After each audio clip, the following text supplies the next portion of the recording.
તો અભી હું તમને એ જગ્યાએ લાવ્યો છું જે જગ્યા ઉપર આ ભજન ગવાયું છે।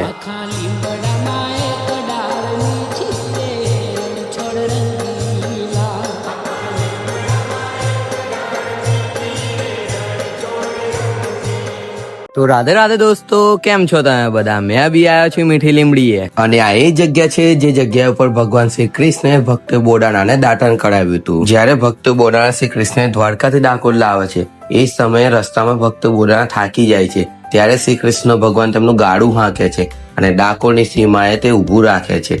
ત્યારે જોવે છે ત્યારે સવાર પડી ગઈ હોય છે અને ભક્ત બોડાણાને દાતણ કરવું હોય છે। ત્યારે કૃષ્ણ ભગવાન લીમડાની ડાળ તોડીને તમને દાતણ કરાવે છે।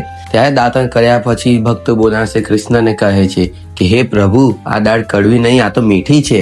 એ સમયથી આ જગ્યાનું નામ મીઠી લીમડી પડી ગયું છે અને આ એ જ પ્રાચીન લીમડો છે જેની ભગવાન કૃષ્ણએ દાળ તોડીને ભક્ત બોડાણાને દાતણ કરાવ્યું હતું। જો તમે લોકો ડાકોર ફરવા આવો તો આ જગ્યાએ જરૂર આવજો અને ભગવાન શ્રી કૃષ્ણના દર્શન કરજો।